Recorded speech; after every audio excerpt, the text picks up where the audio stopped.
The Annals of America, put out by Encyclopaedia Britannica.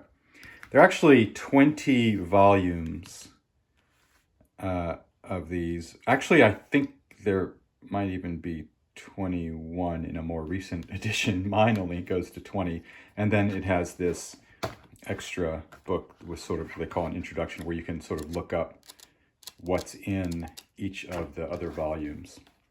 So what are they? Well, let's have a look first of all at what it looks like. Okay, it's this textured cover here.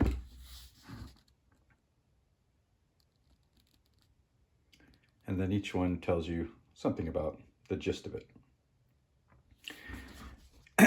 These are primary sources. They're packed with just primary sources of the time in question. So let's see. So this was volume 16, 1940 to 1943. I have volume 12, 1895 to 1904.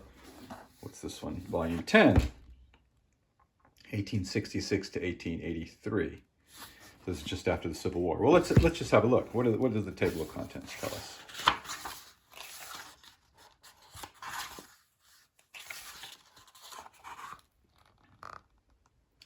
So they are articles from the newspaper.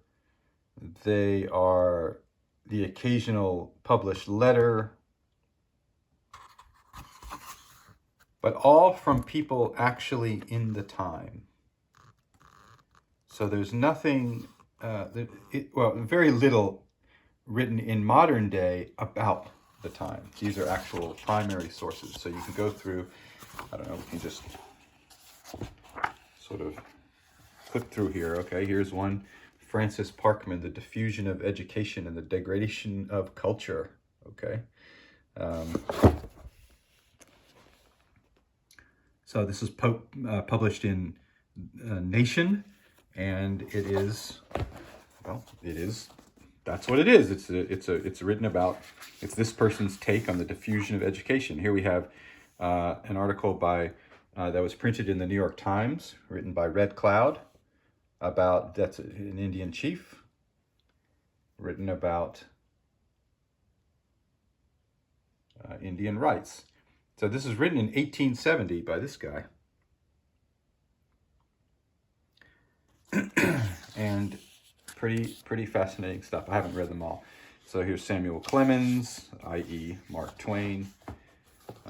And it's just on and on. I mean, it's 20 volumes of this kind of thing. I love it. So I haven't, well, you know, I don't think anyone would expect anyone to sit here and read through these. But when you want to find something, oh, I want to find a speech by, you know, let me get this MLK speech, or let me get this, you know, document. Let me look up this document that was important in the United States, or this article, something like that. You're gonna find it in here in one of these things. It's just absolutely packed with stuff. Each one is some between, say, 500 and 650 pages, something like that. 550 to 650, somewhere around that. Here's Teddy Roosevelt, Obstacles to Immediate Expansion. And this is a letter. So they found this in the papers of Theodore Roosevelt or whatever. Let's see if we have one that's more recent. We'll go back to the Second World War and after, 1940 to 1949. And what are we going to see here? Let's look at the table of contents.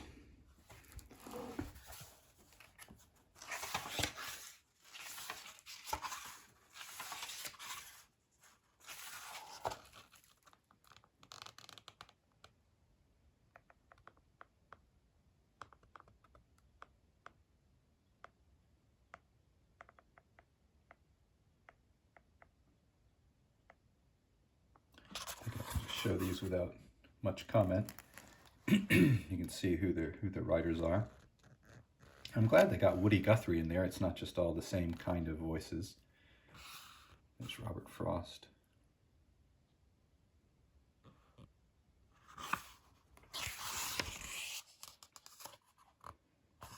and so on.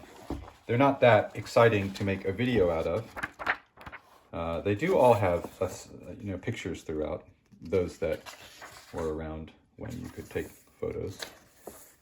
And so that's a nice break from the text, but you're not reading the text anyway. You're looking up certain things. At least, and for me, I look up certain things. I want to find out about this, or occasionally I'll break one open just for fun, just at random, and say, let's find something that's interesting in here. I love them. They're great to have around, and I have read some recent criticism, that some of it it's before the more critical points of view about American history. So they're maybe some of the voices are less thoughtful and less I'm not sure, less reflective, introspective, self-critical, that kind of a thing.